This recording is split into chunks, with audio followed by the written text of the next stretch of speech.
Hi, we're from the Bludso's team, and our project is based around solving the restaurant waste problem. My name is Amber. I'm Daniela. And I'm Haley, and we'll be presenting along with our teammates Heather and Megan. Our faculty advisor is Peter.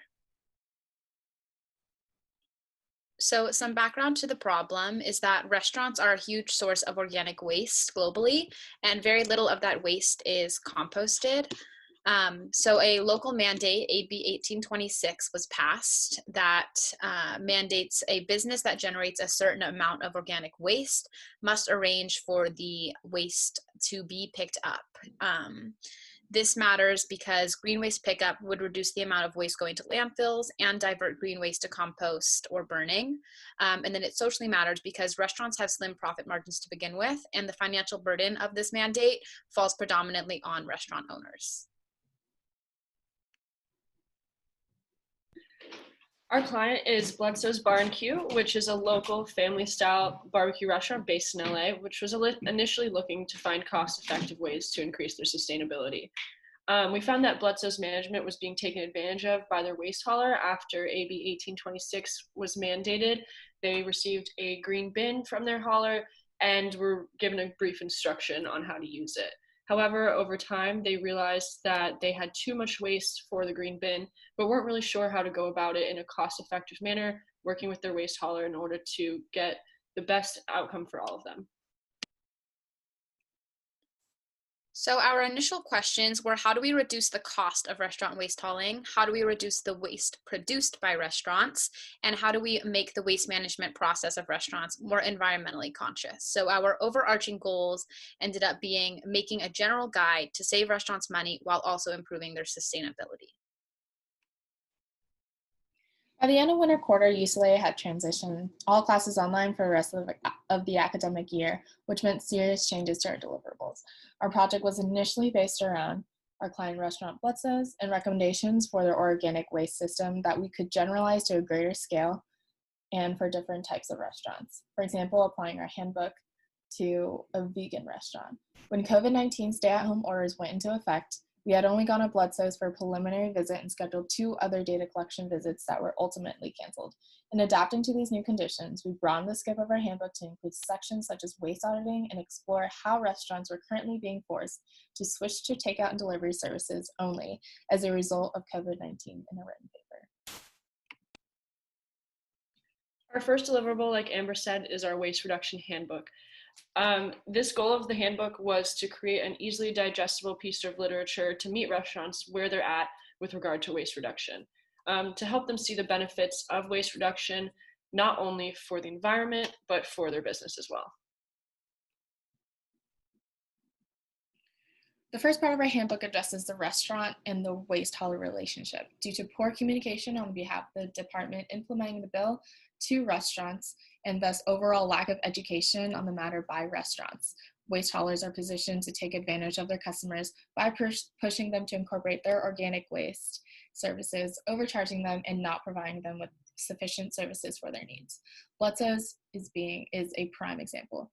However, educating restaurants and their owners on the services that are provided locally for organic waste, in addition to resources listed by the Department of Resources, Recycling, and Recovery, they can adequately adapt the bill to their needs while being in compliance with it. The next section of the handbook encourages restaurants to begin tracking their waste. Most restaurants don't usually do this, so we share resources and tools to help tackle this problem. The purpose of an audit is to help the restaurant pinpoint their main sources of waste. Because restaurants are so different in size, capacity, past sustainability measures, and future sustainability goals, this initial audit data helps inform which waste reduction strategies are going to be most impactful and most feasible. After restaurants conduct their audit, there are different sustainability measures that they can take. This is where our levels of waste reduction page comes in. The levels page in our handbook is comprised of recommendations for waste reduction based on the waste reduction needs of each individual restaurant. One level is not inherently more sustainable than the next, but they are classifications of reduction practices based on difficulty of implementation and cost. The goal is to make the waste reduction manageable for all restaurants and allow them to see the options in front of them, eventually holistically implementing practices from all levels. Upon speaking with our client, we discovered that there's no centralized platform for restaurants to share resources or communicate on a wide scale, making it difficult for us to pass our handbook along. So instead, we decided on reaching out to local communities such as Santa Monica, tapping into our clients' network, as well as our academic connections within IoES. Now moving on to our second deliverable after COVID-19, our takeout packaging paper.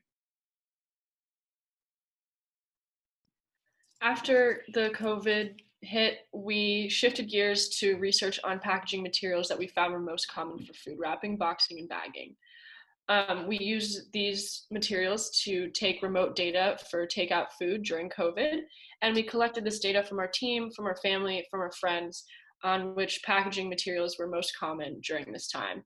We compiled that data into an Excel sheet that we used as the foundation for our research paper.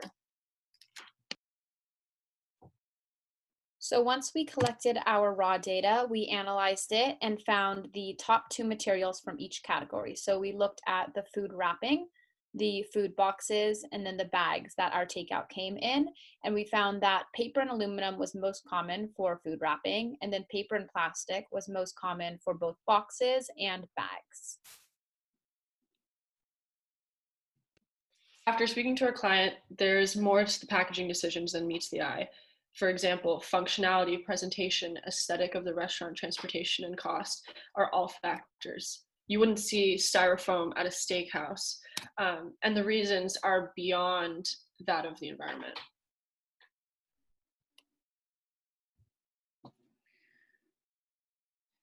We hope that our project will help rewrite the current narrative around waste reduction in the restaurant industry and breaking down its traditional barriers to help restaurants understand the magnitude of the problem and what they can do to make a difference.